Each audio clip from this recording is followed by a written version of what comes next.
Salut les triathlètes et bienvenue dans ce nouvel épisode du podcast Devenir triathlète X Open Tri.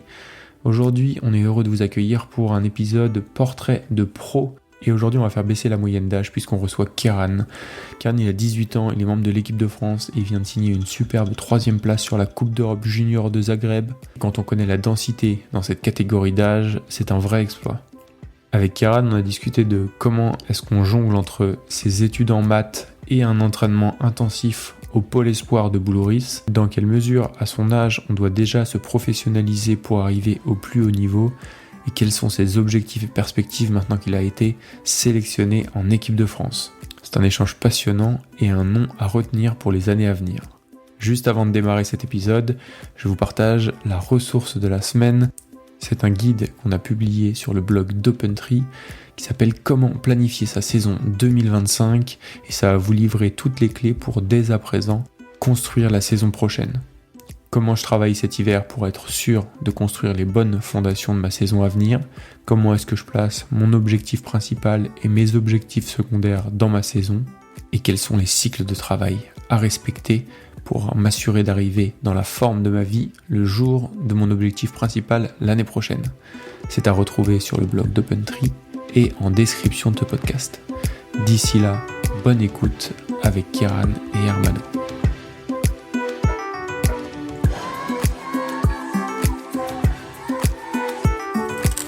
Salut les sportifs, c'est Hermano et je suis très heureux de vous recevoir pour un nouvel épisode du podcast Devenir triathlète X Open Tri. Aujourd'hui, je reçois un petit jeune avec qui on va revenir sur sa courte carrière pour l'instant, et puis sur ses beaux résultats. Je suis très heureux de tendre le micro à Keran Galou. Salut Keran. Bonjour Hermano, moi c'est Keran. Ouais. C'est un prénom qui est pas très commun, c'est presque aussi commun que Hermano, mais ça vient d'où? C'est breton en fait.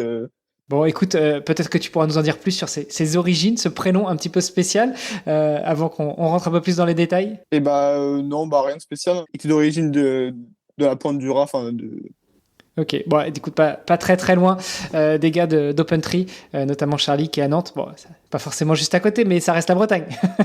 Écoute, Keran, je suis super content de pouvoir échanger avec toi. J'avais vu tes beaux résultats là sur tes 2 dernières courses. 6e championnat de France junior, 3e en Coupe d'Europe à Zagreb. Avant qu'on rentre un petit peu dans ces sujets-là, est-ce que déjà tu pourrais te présenter? Est-ce que tu pourrais nous dire un petit peu qui est Keran Galou? Moi c'est Keran Galou, j'ai 18 ans. Je fais du triathlon maintenant depuis 7-8 ans, je pense. J'ai commencé par la natation aussi avant de faire du triathlon. Et puis, je suis venu au triathlon par la famille, en fait, qui était déjà dans le triathlon. Je fais une licence de maths en distanciel cette année, puisque en parallèle, je suis au pôle sport de Boulouris. Donc je fais ma licence là-bas cette année. Et puis voilà. 18 ans et t'es déjà, tu fais des études. Ça a bien marché les études pour toi déjà? Ces dernières années c'était plus compliqué avec le sport parce que j'avais pas d'horaire aménagé en fait. J'ai fait toutes mes années au lycée ici là où j'habite, donc à Aisanville en région parisienne, et j'avais pas d'horaire aménagé du tout en fait, donc c'est vrai que là en terminale c'était un peu compliqué entre jongler entre les entraînements et les cours et les devoirs à la maison et tout. J'avais pas beaucoup de temps.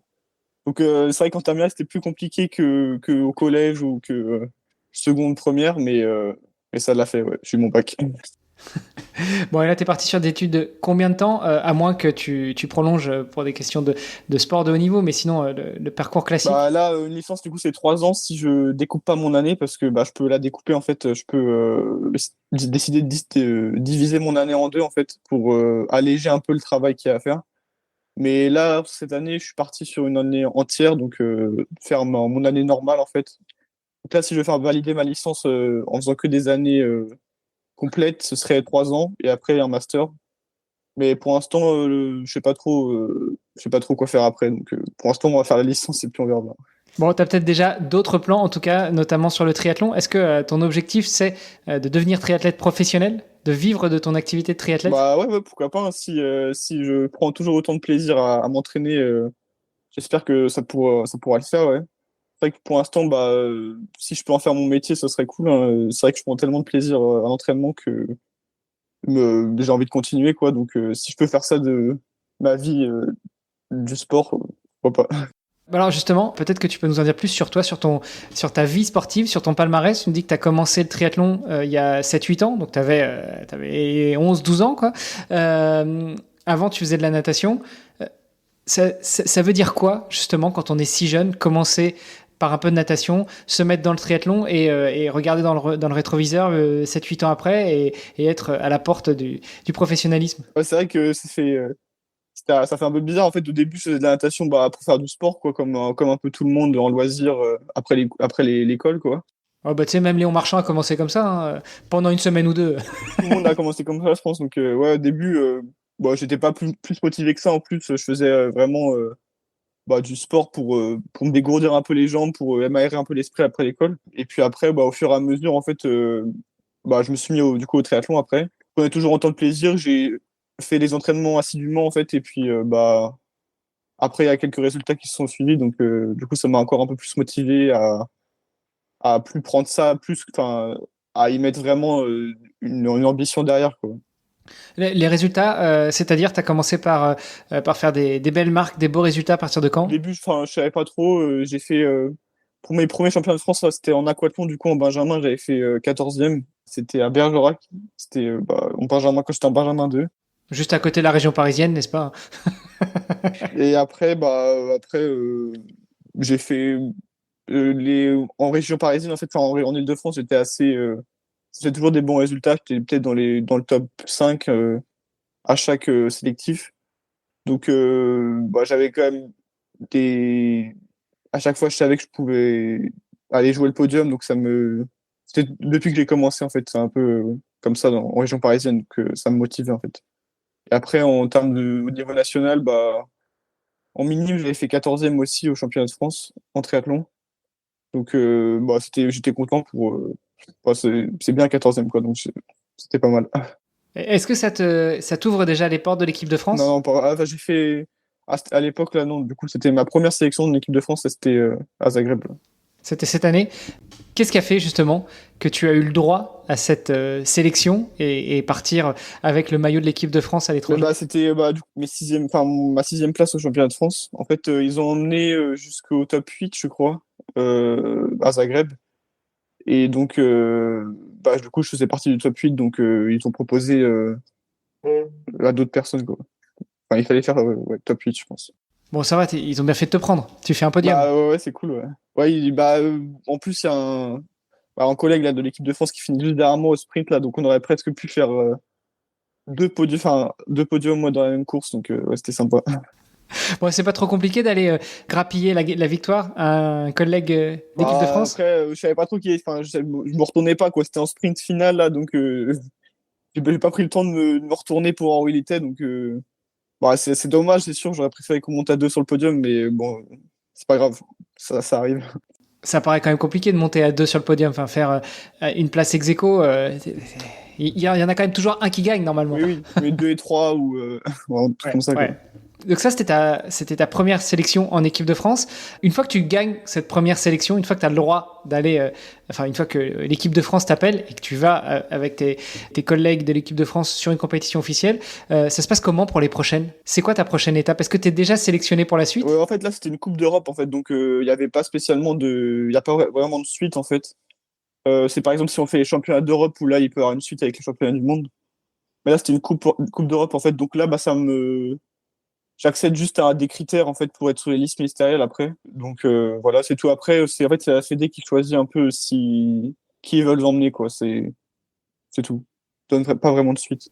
Bon, là, tu as déjà des idées des prochaines échéances, des prochaines grosses échéances, ou pour l'instant, c'est la partie hivernale de la saison, donc... J'ai fait ma dernière course hier, justement. J'ai fait le triathlon M de Cassis, là. Donc, c'était ma dernière course de la saison. Normalement, là, je vais faire une petite coupure. Et puis, après, il n'y a pas vraiment de course. Enfin, c'est des courses plutôt de la saison des crosses. On va faire peut-être que quelques interclubs avec le club de natation. Enfin, quelques compètes de natte. Et puis, sinon, après, non, ça va s'enchaîner l'année prochaine, du coup, en mars, quoi. Comment tu fixes ton planning d'entraînement, de compétition? Tu disais que tu as rejoint le pôle de Boulouris, donc tu as l'entraîneur ou les entraîneurs du pôle qui te prennent en charge. C'est toi qui dis ce que tu veux, là où tu veux aller? Non, c'est les entraîneurs qui nous font tout, en fait.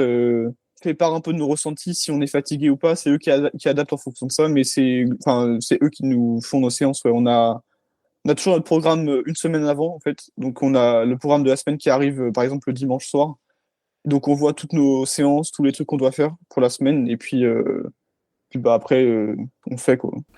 Et même en termes de compétition, tu le sais une semaine à l'avance? Non, ça se discute un peu avant quand Dans même. les compétitions, bah, on en discute avant. Après, on sait qu'il y a quand même des résultats, enfin, des échéances qu'on peut pas louper. Par exemple, le championnat de France, bah, duathlon, triathlon ou aquathlon.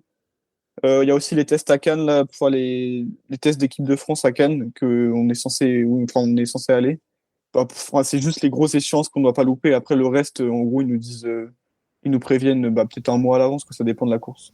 Comment on intègre le pôle de Et Boulouris? bah, il faut faire pas mal de démarches, déjà administratives avec des papiers, des bulletins scolaires, bah, plein de papiers comme ça, bah, qui nous, qu'on doit donner. Et puis après, il faut faire. Bah, moi, j'ai dû faire un stage IATE, là, avec dedans bah, comment on appelle ça, d'entretien, en fait, avec bah, les dirigeants du CREPS, quelques personnes de la fédération. Et puis, ils nous posent des questions, en fait, bah, sur notre projet, enfin, si on compte aller plus loin, si on est vraiment motivé, des trucs comme ça. Et puis après, bah, c'est eux qui décident, en fait, en fonction de nos résultats d'avant, s'ils pensent bah, ça peut être utile qu'on aille au pôle, et bah, c'est eux qui décident en fait. Et ça veut dire quoi justement, être au pôle? Parce que là, on comprend que tu habites en région parisienne. En fait, c'est au Crêpes de Boulouris. Donc en fait, bah, on est logé là-bas en internat. Et puis, bah, on a accès bah, à la piscine, à une piste, bah, en beau décor pour faire du vélo, parce que c'est quand même pas mal à Saint-Raphaël. C'est sympa. Ouais. Et puis, bah, ouais, c'est faire partie du groupe, quoi. Donc, on est entraîné par notre coach à tous, au groupe. Et puis, bah, c'est faire partie d'un groupe, quoi. Et ça, c'est les entraînements groupés Bah, en fait, où, on fait tout le temps en où groupe, tu hein. peux. On est souvent, bah là, on est un groupe post-bac, là, on est 4-5 être post-bac, donc on s'entraîne tout le temps ensemble. Après, il y a les lycéens, c'est un petit peu différent parce qu'ils ont cours tous les matins, du coup, eux. Donc, les lycéens, on les voit un petit peu moins, on s'entraîne un peu moins avec eux, mais sinon, ouais, en post-bac, on est 4-5 là à s'entraîner souvent ensemble. Là, il y a enfin à peu près, combien de personnes au pôle entre les lycéens, les post-bac, les doctorants, les aspirants coach ou les En fait, aspirants. il y a pas mal de sports, il y a d'autres sports aussi. Donc, au pôle, on est en sportif, on doit être peut-être allez, 150, je dirais. Il y a des externes et des internes aussi. Donc, à l'internat, on doit être ouais, peut-être un peu moins, 120, je dirais, 110. Et en triathlète, on est 13 sportifs, plus 4 ou 5 encadrants, je sais pas trop. Donc, bah, ça fait un petit groupe quand même, 13, c'est pas mal. Ouais, c'est pas mal. Ouais. Effectivement, vous devez bien vous amuser. Euh, et du coup, les perspectives en étant au pôle, donc là tu l'as dit, vous êtes en internat, vous êtes chouchouté, vous êtes pris en charge par des entraîneurs et par d'autres staffs. Justement, au moment où on se parle, je suis à deux doigts de diffuser l'interview de Valentin Morlec, qui est passé par le pôle jusqu'à l'année dernière. Quelles sont les perspectives? Enfin, combien de temps tu peux rester? Combien de temps tu veux rester? Est-ce que tu as des objectifs de performance pour pouvoir rester? Ou est-ce que bah, finalement, tu peux faire ta scolarité en parallèle pendant que tu es au Ouais, pôle? bah en fait, quand on est au pôle, on est inscrit pour une année en fait. Donc après, ça se renouvelle à chaque fois. Donc ouais, il y a des résultats sportifs à obtenir en fait. Bon, après, ça dépend de notre année. Si on a fait une année parce qu'on a été blessé, ils vont pas, enfin, ils prennent en compte quand même les facteurs, les autres facteurs. Mais ouais, il y a certains objectifs enfin, certains résultats à aller chercher. Il faut quand même faire ses preuves, quoi, si on n'est pas blessé ni rien. Et puis, non, enfin, être à l'internat, c'est quand même, je pense, il n'y a pas vraiment d'âge limite, mais je pense qu'on peut pas rester toute notre vie là-bas. Et, euh, et sinon, ouais, bah, on signe chaque année, en fait, en début d'année, enfin, au milieu d'année, ils décident pour l'année prochaine. tu mets déjà les pieds dans le grand bain, en fait, du sport professionnel, du sport de très haut niveau. Déjà à Boulouris, pour les triathlètes, et puis en étant justement encadré, chouchouté comme ça, la marche d'après, finalement, ça peut être que l'INSEP. Si tu veux rester dans un environnement Ouais, c'est ça que c'est dur de faire mieux, là, parce qu'on est quand même... souvent, on croise Léo Bergère, Emma Lombardi, Léonie Perriot qui s'entraînent dans le coin aussi, donc on les voit souvent. Donc c'est vrai qu'on se dit que on est vraiment à l'endroit où s'entraînent les champions, quoi. Donc c'est vrai que c'est vraiment sympa. Je pense qu'on peut pas faire, enfin en tout cas moi de ce que je vois cette année là, on peut pas faire beaucoup mieux. On a vraiment les kinés, on nous fait à manger, on n'a vraiment rien à faire on fait du sport, donc c'est cool. La vie rêvée des sportifs de haut niveau. Revenons un petit peu sur toi et sur ton histoire justement. Donc tu as commencé le sport assez jeune, le triathlon vers 11-12 ans. Comment tu progresses jusqu'au haut niveau depuis 11 ans, tu l'as dit, tu fais des courses de temps en temps, mais ok, on fait tous des courses de temps en temps. Pour autant, on finit pas au Crêpes de Boulouris. Ouais, en fait, moi je suis dans un petit club en fait de base. On est une soixantaine d'adhérents, je pense, à l'année. Donc en fait, c'était vraiment, il y a pas grand monde dans mon club en fait, mais j'ai su progresser avec mon coach en fait. Il a réussi à adapter beaucoup de séances par rapport au niveau que j'avais en fait. Donc c'est vrai qu'en fait ça arrive petit à petit parce que on se rend pas trop compte. Moi dans mon club, j'étais un peu seul à m'entraîner autant comme ça, donc on arrive petit à petit à essayer de se rapprocher des grands objectifs en fait et voilà quoi. Et ça veut dire quoi s'entraîner autant? Parce que finalement, quand tu es jeune, jusqu'à 16, 17, 18 ans, tu te mets pas des 20 heures d'entraînement par semaine. Ça voulait dire quoi pour toi s'entraîner autant? Même si en intro, tu nous disais que la terminale, c'était compliqué entre les études et les entraînements et j'imagine les compétitions. Donc ça représentait quoi une semaine d'entraînement pour Kéran avant d'intégrer le pôle de Boulouris? C'est vrai que quand j'ai rejoint le TNT Autanville, le club où je suis là, quand j'avais 12-13 ans, enfin 11-12 ans, c'était plutôt un entraînement par jour en fait avec le club. Donc il y avait toujours le club, il propose un entraînement par jour. Donc au début, je faisais ça déjà et je trouvais ça pas mal. Tu m'étonnes, déjà un entraînement par jour quand tu as 11-12 ans, ça fait quand même 7-8 heures d'entraînement par semaine, quoi. Ouais, au début c'était ça et puis après au fur et à mesure, c'est vrai que j'ai commencé à en rajouter un le samedi, le dimanche quand j'avais plus de temps, j'avais pas trop l'école et tout. Et c'est vrai que là, en terminale, c'était plus 2 voire 3 entraînements par jour. Je tournais plutôt autour de 20, peut-être entre 20 et 24 heures. Mais avec les cours que j'avais, etc., c'était vraiment pas facile. J'avais pas beaucoup de temps, quoi. Bon, tu as quand même réussi à aller au bout et puis à avoir ton bac. Donc ça veut dire que finalement, ça passait. Mais je crois qu'il était temps que ça s'arrêtait. Je commençais à en avoir marre aussi. Est-ce que tu dirais que le sport t'a apporté un certain équilibre dans les études et inversement, les études t'ont apporté un équilibre, la sérénité pour pouvoir pratiquer ton sport? C'est vrai que je pense que j'en ai besoin quand même. Enfin, j'ai besoin quand même de l'école pour penser un peu à autre chose quand même parce que si on fait que du sport, au bout d'un moment, peut-être que surtout s'il y a une petite blessure ou un truc comme ça qui arrive, ça peut vite faire mal au moral. Mais c'est vrai que là en terminale, je trouvais que l'équilibre était un peu plus penché un peu plus du côté du sport que l'école. En fait, je prenais un peu plus de temps pour le sport que pour l'école, mais c'est vrai que ça fait quand même, on est quand même obligé de passer par l'école, le fait de travailler, de faire marcher son cerveau, quoi. Sinon, je pense qu'on devient fou faire que du sport. Bon, ça doit être sympa les séances de révision allongées sur le prolongateur en pleine séance ou sur le home trainer, non? Bon, l'avantage c'est que maintenant tu peux réviser les cours avec une petite chaîne YouTube en plein milieu d'une séance de home trainer. Ouais. Non, mais oui, c'est vrai que là en plus, mes cours ils n'avaient pas encore repris. Là, la rentrée c'était aujourd'hui en fait. Les cours distanciels commençaient qu'aujourd'hui. Donc pour l'instant, c'est vrai qu'on était un peu en vacances encore. Ça fait un mois qu'on est rentré au pôle et puis ça fait un mois qu'on fait pas grand chose. Donc on a quand même réussi. En fait, il fait Achille Besson qui est au pôle aussi avec moi. On fait la même licence, donc on arrive quand même à travailler ensemble. Et puis là, on s'était un peu remis dedans avant quand même pour pas trop lutter quand il fallait vraiment reprendre. Bon, petit disclaimer, on enregistre le 15 octobre, donc ça va, les vacances étaient sympas, étaient un peu prolongées. Bon, en même temps, le 15 septembre, tu étais sur la Coupe d'Europe junior, donc forcément, t'aurais pas pu être à la rentrée un peu plus tôt. Comment t'organisais tes entraînements, notamment l'année dernière? Tu nous as dit que tu faisais parfois 20 heures d'entraînement par semaine. C'était l'entraîneur de ton club qui te prenait en charge? Tu te prenais un peu en charge tout seul? Comment t'organisais ça? Non, la natation, c'était globalement mon coach qui me faisait parce que j'allais aux entraînements du club. souvent quand j'en rajoutais une ou deux dans la semaine, c'est là que c'est moi qui me faisais mes entraînements, mais c'était pas la majorité des séances. En vélo, je faisais pas spécialement de séances. Quand j'en faisais, c'était sur le home trainer, donc c'était avec Zwift là, donc c'était les entraînements que proposait Zwift, donc je me cassais pas la tête, je faisais ce que me proposait le home trainer. Et puis en course à pied, non, c'était moi qui faisais pas mal, sauf on avait une séance de VMA sur la piste par semaine avec le club, donc là, pareil, je me laissais guider, mais le reste, c'était moi qui me faisais mes entraînements, donc les entraînements en course à pied, j'ai essayé de me renseigner un peu sur Internet, comment est-ce qu'on, comment il fallait structurer ces entraînements.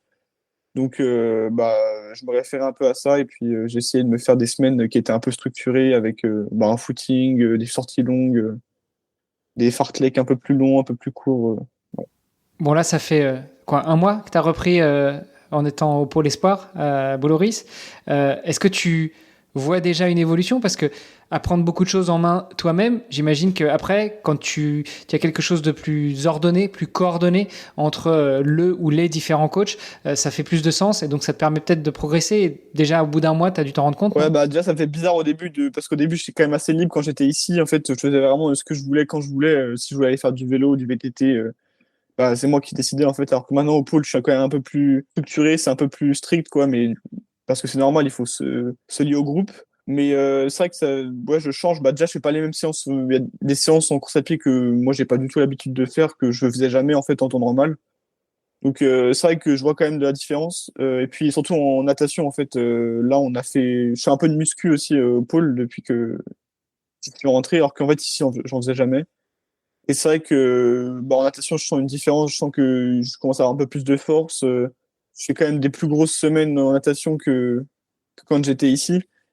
Donc euh, donc ouais, je sens une différence en natation surtout. Alors, redis-nous, tu as commencé à nager à quel âge? J'ai commencé en CP, mais pareil au début c'était tranquille, c'était vraiment le loisir. On nageait pas beaucoup. Je nageais 2 fois par semaine, je pense. Là, c'était en CP. Ouais. Donc, tu as commencé à 6 ans, tu en as 18, ça fait 12 ans que tu nages, et là, tu as encore l'impression de progresser en Ouais, un mois, toujours quoi. progressé, hein, parce que en natation, je pense que j'ai un train de retard sur beaucoup de personnes. Donc, je pense que je pourrais toujours progresser. C'est impressionnant, impressionnant. Et justement, qu'est-ce qui fait que tu progresses au-delà de la natation? Est-ce que tu dirais que c'est des séances plus structurées? Est-ce que c'est des séances plus organisées? Est-ce que c'est une organisation complètement différente du type de séance auquel tu peux être confronté? Ouais, en fait, ouais, c'est vrai qu'en natation, c'est quand même beaucoup plus structuré que ce que je faisais l'année dernière, parce que là, par exemple, on a de la SV1, de la SV2, de la vitesse. Alors, SV1, SV2, tout ça, ce sont les seuils ventilatoires, Ouais, hein, voilà. exactement. Et puis c'est réparti tout au long de la semaine en fait, alors que avant c'était un peu, vu qu'on avait que 2, 3 séances par semaine, en fait c'était un peu dur de bien structurer toute la semaine, de balayer toutes les zones, etc. Donc c'est vrai que là, vu on s'entraîne toute la semaine avec le même coach et le même groupe, en fait on peut vraiment balayer toutes les zones. Et puis on fait des séances un peu plus longues aussi, et donc on a plus de temps et tout. Donc, ouais. Bon, vas-y, fais nourrir. Ça représente combien en termes de volume? Là, par exemple, la semaine dernière, en natation? La semaine dernière, du coup, c'était en une compétition là, le week-end, donc on a fait peut-être 17, 18 km en natation, je pense. Un petit peu moins, je sais pas trop compter, mais alors, globalement, en semaine normale, on est autour de 24, un peu plus, entre 24 et peut-être 26, 27 km. Ce qui est quand même énorme, mais au final, tu te dis que ça fait 5 entraînements à 5000, quoi. Et quand t'es. Ouais, on nage 6 fois par semaine, enfin 6, 7 fois par semaine, donc ouais, ça fait Ouais, on ouais. nage pas souvent 5000, mais quand on nage, enfin, ça nous arrive de nager 5000.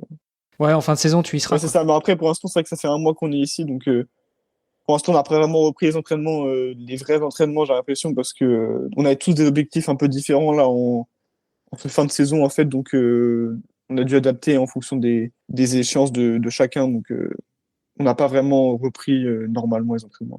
C'est marrant, ça. Donc vous êtes un groupe de 13 triathlètes et vous n'avez pas forcément les mêmes Ouais, objectifs? non, déjà, il y en a trois là qui préparent les championnats du monde. Donc, ils avaient des séances à part, hein, parce que il fallait travailler d'autres zones. Par exemple, nous, on avait le M, justement, on était quatre à faire le M. Donc, on a essayé de faire des distances un peu plus longues, des fois en course à pied, ou par exemple, en natation, il fallait qu'on réduise un petit peu, alors que les autres, fallait qu'ils continuent leur charge. Et puis après, tous les lycéens aussi, ils ont coupé en fait une semaine où nous, on était encore en entraînement normal. Donc, voilà.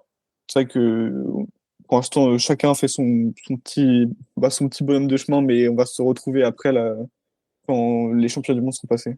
Et du coup, post-championnat du monde, c'est là que vous vous retrouvez tous un peu ensemble et puis après, vous vous retrouvez en salle de réunion avec le coach principal qui vous donne les objectifs pour la saison Ouais, à c'est venir. ça. Normalement, après, on aura tous les mêmes objectifs, hein, à quelque chose près. S'il y en a qui veulent faire des courses un peu différentes que d'autres ne veulent pas faire. Mais normalement, ouais, après, on sera tous calés sur les mêmes objectifs.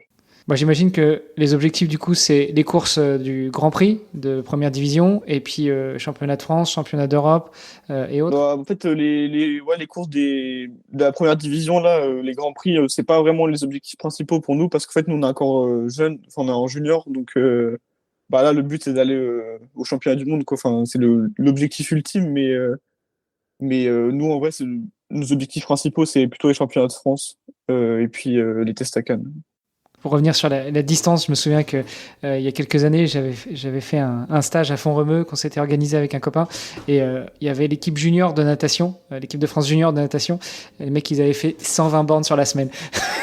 Ah, bah, au Crêpes, c'est aussi des nageurs, là, c'est vrai qu'ils nagent quand même pas mal. Ils nagent 2 fois par jour, toute la semaine, j'ai l'impression, donc c'est encore un autre truc, ouais. Ouais, carrément.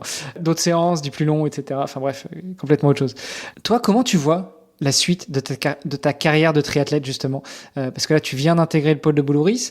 Tu nous dis que, bon, une fois que les championnats du monde seront passés, vous aurez tous à peu près les mêmes objectifs qui tourneront autour des championnats de France et puis des tests équipe de France à Cannes. Mais toi, là, à 5 ans, 10 ans, tu te vois où? Ouais, bah, c'est difficile à dire, ouais. Pour l'instant, il me reste encore une année junior, là, donc je vise déjà la prochaine année. On verra comment ça se passe. Après, les années espoirs, c'est un peu plus compliqué parce que bah, du coup, on change de catégorie et la catégorie quand même est plus dure parce que je crois que c'est 4 ans.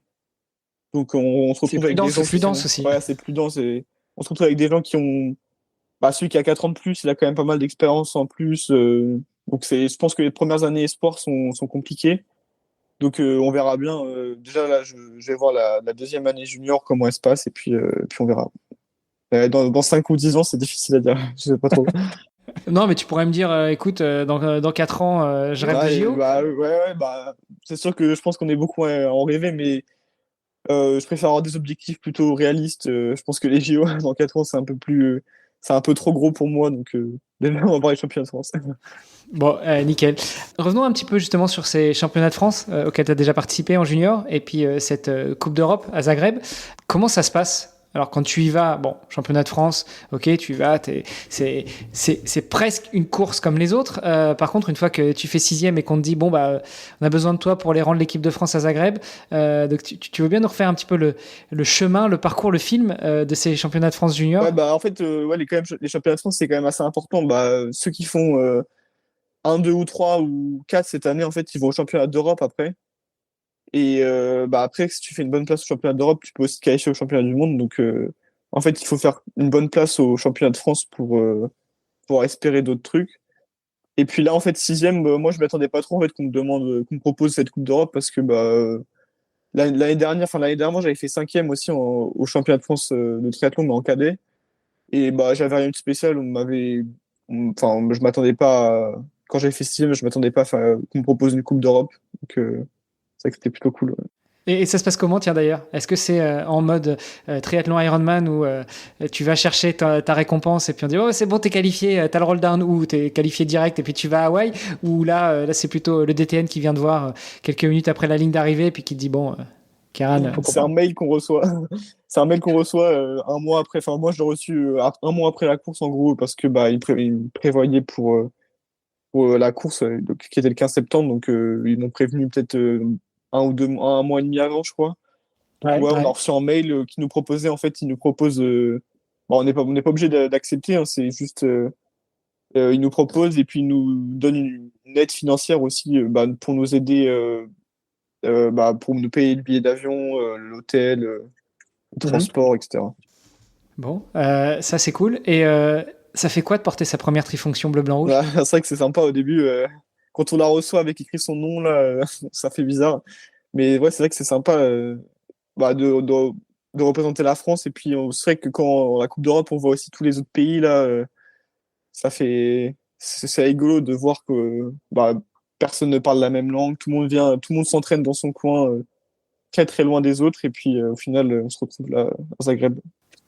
Bon, tu vas voir, hein, si tu continues, et si ton club, il est pas en D1. Ah non, non, mon club là, il est pas en D1. Bon, si tu te fais chasser pour intégrer un club de D1, tu verras que ceux que tu retrouves sur les Coupes d'Europe et les Championnats d'Europe, ils concourent souvent en première division en France. Hein. Ouais. Non mais oui, c'est vrai que bah là, je le vois dans les juniors qu'il y a bah, autour de moi, là, par exemple, au pôle, tout le monde fait des grands prix de D2, de D1, et tout le monde se retrouve en fait dans ces courses, quoi. Qu'est-ce qui te manque à ton avis pour justement passer cette marche et être sélectionné en Grand Prix? Bon, un club, ok. Mais juste, qu'est-ce qui te manque pour qu'un club vienne te voir? Non, mais je pense que l'année prochaine, je vais changer de club. Là, je suis en train de regarder un peu, mais moi, je vise pas la D1, je vise plutôt la D2. J'ai l'impression que c'est plus à mon échelle, en fait. Je préférerais. Si je vais en D1, en fait, j'ai l'impression que je vais juste me faire exploser en natation, et puis je vais juste pas prendre beaucoup de plaisir, et puis ça va me dégoûter un peu. Donc là, je recherche un club de D2. Je pense que la D2, c'est plus à mon échelle, en fait. Je pense que j'ai plus ma carte à jouer en D2 que aller prendre de l'expérience en D1 et puis ouais, me dégoûter. Ouais, c'est sympa comme approche. Plutôt prudent, faire tes preuves en D2, et puis si ça marche Pas bien, encore essayé monter en la D1. D2, donc je préfère d'abord essayer la D2 et puis après voir la D1, quoi. Et du coup, ça se passe comment? C'est toi qui cherches un club, tu fais le tour un petit peu des clubs de D2, et puis tu les contactes pour leur dire coucou, éventuellement je suis dispo. C'est ce que j'avais fait, mais au final, j'ai eu quelques demandes de clubs, donc je suis en train de voir un peu comment est-ce qu'on peut s'arranger, comment est-ce que ça peut se passer, mais là, c'est eux qui sont venus me voir, donc c'était plutôt sympa parce que bah, je galère un petit peu à trouver. Bon, normalement, sur le site de la FF3, t'as toutes les coordonnées des présidents de club. Donc après, c'est. C'est vrai que Mais bah, ça répond pas tout le temps, etc. Donc je préfère. Là, au moins, c'était clair. Ils sont venus me voir et puis voilà. Et ça se passe comment les négos? Qu'est-ce qu'on négocie? Le nombre de trifonctions, la Je rémunération? demande pas grand-chose. Je demande juste bah, la licence, qu'on me paye la licence. Et puis Ouais, quelques ouais. déplacements aussi. S'il faut que je me déplace un peu partout en France bah, pour des grands prix, normalement, ils me le paieraient, mais pour des championnats de France ou des trucs comme ça. Voilà. Bon, Ok. je suis pas difficile. Bon, ça va, le message est passé. Hein. S'il y a des présidents de club qui nous écoutent, pensez au petit Kéran. On mettra toutes les coordonnées en bas dans les notes de l'épisode. Enfin, toutes les coordonnées. Non, les coordonnées des réseaux sociaux. Si vous voulez le contacter directement, vous me contactez, puis moi, je passerai le message. Nickel. Super. Merci beaucoup, Kéran. Là, tu vois comment ta préparation hivernale, justement, pour être prêt pour les prochains objectifs de la saison 2025? Bah, j'espère qu'on va pouvoir mettre l'accent en natation. En fait, je pense que moi, j'ai de grosses lacunes en natation. En fait, il faudrait que je travaille vraiment en natation cet hiver pour pouvoir essayer d'aller jouer ma carte sur des championnats de France. En fait, donc j'espère qu'en natation, je vais voir une différence. Et puis après, sinon, bah, toujours progresser en course à pied. Hein, je pense que là, je suis pas encore au meilleur niveau des Français. Donc, il faudrait que que je puisse les accrocher, quoi. Ça serait cool. Bon, ça va, un petit 15 minutes sur 5000, c'est déjà pas mal. Faut courir plus vite quand même. C'est pas mal, mais faut courir plus vite. Ouais, maintenant, les 10 000, ça tourne en quoi? En 28? 29? Bon, presque. Ouais, on n'y est pas loin. Je pense que cet hiver, enfin, on verra, mais cet hiver, je pense que ça va. Il y a des chronos qui vont être pas mal. J'ai vu que tu courais aussi un peu en Xterra. Ouais, j'en ai fait un. Ouais, ouais, mais j'étais pas assez technique en VTT.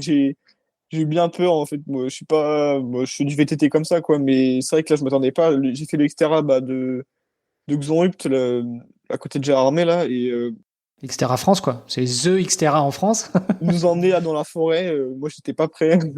Donc, bon, j'en ai fait un pour tester, hein, parce que je trouvais ça rigolo, mais je sais pas si j'en referai. C'est un peu la conclusion du truc, c'est que il y a le triathlon, et puis il y a le cross triathlon, et en particulier le Xterra. C'est deux sports complètement différents. Quand je l'ai fait, il y a des mecs qui font vraiment du VTT en fait qui m'ont doublé. J'ai vu carrément la différence entre moi qui était toujours sur les freins et eux qui passaient à fond dans les racines, etc. Donc je pense que c'est pas mon truc. Et ensuite, duathlon, aquathlon, c'est des trucs qui t'intéressent Ouais, aussi? après aquathlon, je pense que c'est un peu moins mon avantage parce que moi j'aime bien le vélo en fait. Souvent, je rattrape un peu mon retard de la natation sur le vélo. Donc je pense que l'aquathlon c'est pas trop fait pour moi. Après le duathlon, pourquoi pas, on verra bien comment ça se passe. Après ça court tellement vite aussi que C'est pas non plus mon terrain de prédilection. Ouais, ça me fait rire parce que t'es plein d'humilité en fait. Écoute, on se reparle d'ici 2-3 ans, une fois que tu auras fait quelques années au pôle, on verra où t'en seras. Ça marche? Le podcast s'appelle Devenir triathlète. Toi qui es un néo-triathlète, entre guillemets, quel serait ton meilleur conseil pour devenir triathlète? Pour devenir triathlète, il faut pas grand-chose, hein. Il faut savoir nager, surtout, c'est le plus compliqué dans le triathlon. Il y en a beaucoup qui. C'est là où ça pêche, en fait, la natation. C'est vrai qu'il faut savoir nager. Après, faire du vélo et faire de la course à pied, normalement, c'est accessible à tout le monde. Mais ouais, il faut savoir nager, quoi, et puis pas avoir trop peur de l'eau libre.